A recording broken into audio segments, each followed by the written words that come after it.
Tag কোয়েশ্চেনের part number 3-তে আমরা কিছু imperative sentence এবং দুইটা এক্সেপশনাল সেন্টেন্স নিয়ে আলোচনা করব। এই ইম্পারেটিভ সেন্টেন্সগুলোকে চেনার জন্য আপনাকে আগে সংজ্ঞাটা জানতে হবে। ইম্পারেটিভ সেন্টেন্সের সংজ্ঞাটা কি? সংজ্ঞাটা হচ্ছে যে সেন্টেন্স দ্বারা আদেশ, উপদেশ, নিষেধ, প্রস্তাব, অনুরোধ ইত্যাদি বোঝায়, সেগুলোকে আমরা ধরে নিই যে ইম্পারেটিভ সেন্টেন্স। তাই ইম্পারেটিভ সেন্টেন্সের সংজ্ঞা শিখলাম। আমাদের তো পরীক্ষাগুলোতে সংজ্ঞা আসবে না, আমাদের সংজ্ঞাটা আসবে না, যেহেতু আমরা সংজ্ঞা পড়ছি না, আমাদেরকে চিনতে হবে যে কীভাবে চিনবে একটা ইম্পারেটিভ সেন্টেন্সকে চেনার উপায়টা কি। মনে রাখবেন যে ইম্পারেটিভ সেন্টেন্স সবসময় একটা ভার্ব নিয়ে চলে। প্রত্যেকটা স্টুডেন্টের একটা প্রবলেম হয়, তারা সেন্টেন্স চিনে না। সেন্টেন্স চেনার জন্য তাহলে ইম্পারেটিভ সেন্টেন্স চেনার উপায়টা কি? ইম্পারেটিভ সেন্টেন্স চেনার উপায়টা হচ্ছে ইম্পারেটিভ সেন্টেন্স কীভাবে চিনবেন? মনে রাখবেন ইম্পারেটিভ সেন্টেন্স সবসময় একটা ভাব নিয়ে চলে। ভাব মানে কি? একটা ভাব নিয়ে চলে। ভাব মানে কি? ভাব মানে হচ্ছে একটা ভার্ব নিয়ে চলে। সে সবসময় দেখবেন যে ভাব নিয়ে চলে, ভার্ব ছাড়া সে কখনোই ইম্পারেটিভ সেন্টেন্স হয় না। ইম্পারেটিভ সেন্টেন্সে আমরা সংজ্ঞাগুলো জানি যে আদেশ, উপদেশ, নিষেধ, অনুরোধ, উপদেশ ইত্যাদি বোঝায়, সেক্ষেত্রে হবে ইম্পারেটিভ সেন্টেন্স। এখন ইম্পারেটিভ সেন্টেন্স আপনি কীভাবে চিনবেন? প্রথমে হচ্ছে কোনো সেন্টেন্সে যদি শুরুতে ভার্ব থাকে, ভার্ব না থাকলে ভার্ব দিয়ে শুরু হলেই সেটা ইম্পারেটিভ সেন্টেন্স।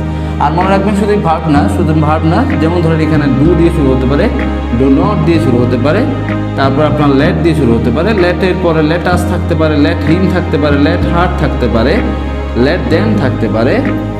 তারপর আপনার শুরু হতে পারে আপনার প্লিজ কাইন্ডলি অ্যাবভ দিয়ে, প্লিজ কাইন্ডলি দিয়ে শুরু হতে পারে, হ্যাঁ প্লিজ কাইন্ডলি দিয়ে শুরু হতে পারে। আপনার শুরু হতে পারে অলওয়েজ, নেভার দিয়ে শুরু হতে পারে। এগুলো যদি কোনো সেন্টেন্সের শুরুতে দেখেন, মনে রাখবেন এগুলো হচ্ছে ইম্পারেটিভ সেন্টেন্স। আর ইম্পারেটিভ সেন্টেন্স চেনার একটাই সহজ উপায়, সে সবসময় ভাব নিয়ে চলে। সো আজকে ইম্পারেটিভ সেন্টেন্স নিয়ে আমরা আলোচনা করবো।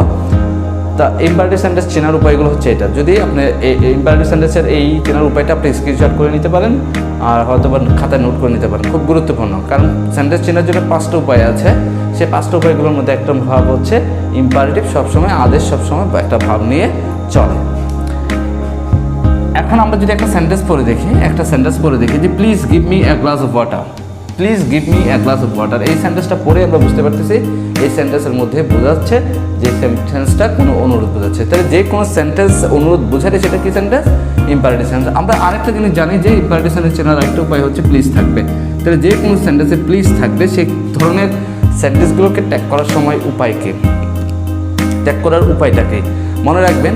ট্যাগ করার সময় ইম্পারেটিভ সেন্টেন্সে সবসময় উইলিও বসে। সবসময় কি বসে? যে কোনো পার্সনের ক্ষেত্রে কি বসে? ইম্পারেটিভ সেন্টেন্সে উইলিও বসে। কিন্তু যখন আপনাকে কাইন্ডলি বা প্লিজ বা অনুরোধ জাতীয় কোনো কি সেন্টেন্স দিব, অনুরোধ জাতীয় কোনো সেন্টেন্স দিলে সেক্ষেত্রে আপনি কী বসাবেন? Won't you. কী বসাবেন? ওন্ট ইউ বসাবেন। কারণ কি? কারণ হচ্ছে কোনো সেন্টেন্সের ইম্পারেটিভ সেন্টেন্সে যদি আপনার প্লিজ বা কাইন্ডলি দিয়ে অনুরোধ বোঝে, সেক্ষেত্রে আমরা ওন্ট ইউ বসাবো। আর যদি বলে যে kindly lend me a fan, এই সেন্টেন্সটা বোঝানো হচ্ছে যে এই সেন্টেন্সটা আপনাকে অনুরোধ করা হচ্ছে। তো অনুরোধ করার যদি কোনো সেন্টেন্স থাকে, সেক্ষেত্রে আপনি কোয়েশ্চন করার সময় ওন্ট ইউ বসাবেন। উইলিও বসে, কিন্তু পারফেক্ট হচ্ছে ওন্ট ইউ। তাহলে আমরা শিখলাম যে কোনো সেন্টেন্সে অনুরোধ বোঝালে সেক্ষেত্রে আমরা কী বসাবো? ওন্ট ইউ বসাবো। আর অনুরোধ ছাড়া অন্য কোনো সেন্টেন্স যদি বোঝায়, সেক্ষেত্রে আমরা উইলিও বসাবো। যেমন ধরেন আরেকটা সেন্টেন্স হচ্ছে লেটাস।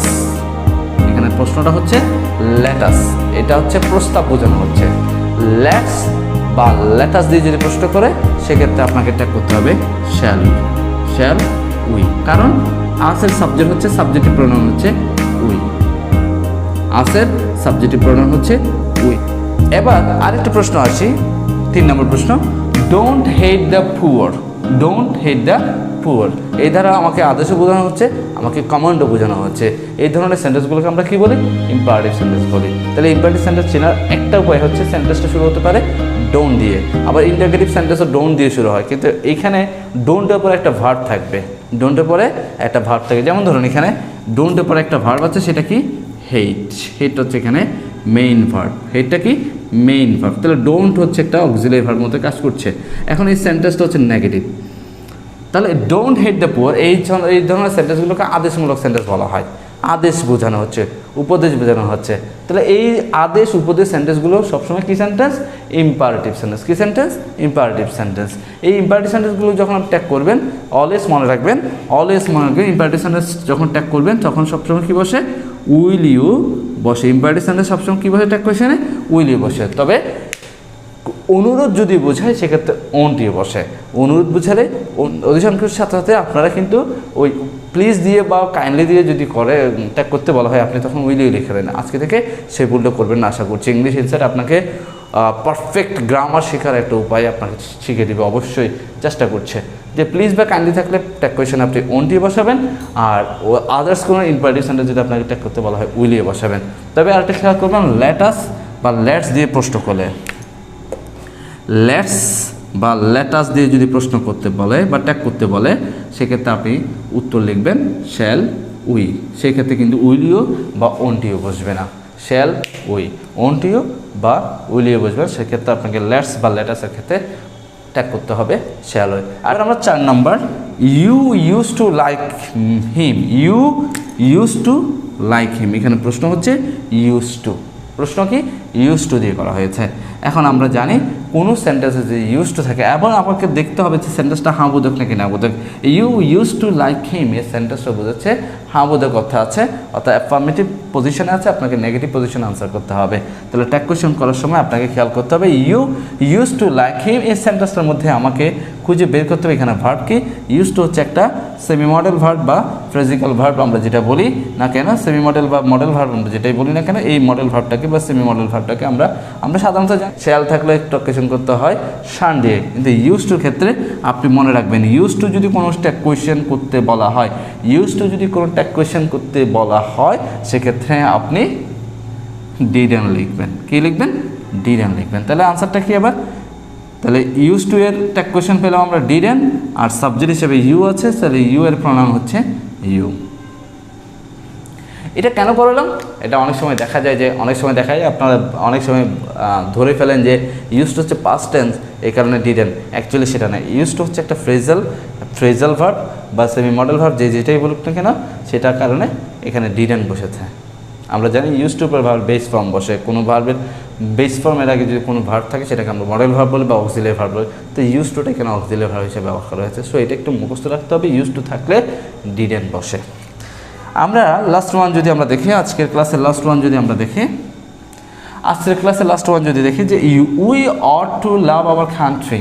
এখানে প্রশ্ন হচ্ছে অট টু। প্রশ্ন হচ্ছে কি বা অক্সিলিয়ারি ভার্ব কি আছে? অট টু আছে। অট টু থাকলে কি বসে? অট টু থাকলে ট্যাগ কোয়েশ্চন করার সময় অটেন। যেমন একটু আগে পড়েছিলাম, মে থাকলে মাইট, মে থাকলে ম্যান্ট, মাইট থাকলে মাইট, অ্যান্ড আপনার ডু থাকলে ডোন্ট। ট্যাগ কোয়েশ্চন করার সময় যেই অক্সিলিয়ারি ভার্ব থাকবে তার নেগেটিভ ফর্মটা আপনি ইউজ করবেন। এইখানে আমরা অট টু এর নেগেটিভ ফর্ম কি লিখবো? অট টু এর নেগেটিভ ফর্ম হচ্ছে ওন্ট, আর সাবজেক্ট হিসেবে আমরা কী পেয়েছি? উই। তাহলে ট্যাগ কোয়েশনে অট টু বা ইউজ টু যদি থাকে, সেক্ষেত্রে ইউজ টু এর ট্যাগ কোয়েশন হচ্ছে ডিডেন, আর অট টু দুইটাতে টু আছে, কিন্তু পার্থক্য কি দেখেছেন? অট টু এখানে মডেল ভার্ব, এখানে মডেল ভার্ব, কিন্তু ইউজ টু থাকার কারণে এটা ডিডেন হয়ে গিয়েছে, আর অট টু এর ট্যাগ কোয়েশন হচ্ছে অটেন্টিও। আশা করছি এই ক্লাসটি আপনারা বুঝেছেন। পরবর্তীতে আরেকটা এপিসোড নিয়ে আপনাদের সামনে হাজির হবে, এবং এক্সেপশনাল রুলস থাকবে যেটা থেকে আপনি আরও বেশি ট্যাগ কোয়েশনও প্র্যাকটিস করতে পারবেন। সো সেই পর্যন্ত ভালো থাকবেন, আবার দেখা হবে কোনো এক নতুন ভিডিওতে। আশা করছি বাই বাই।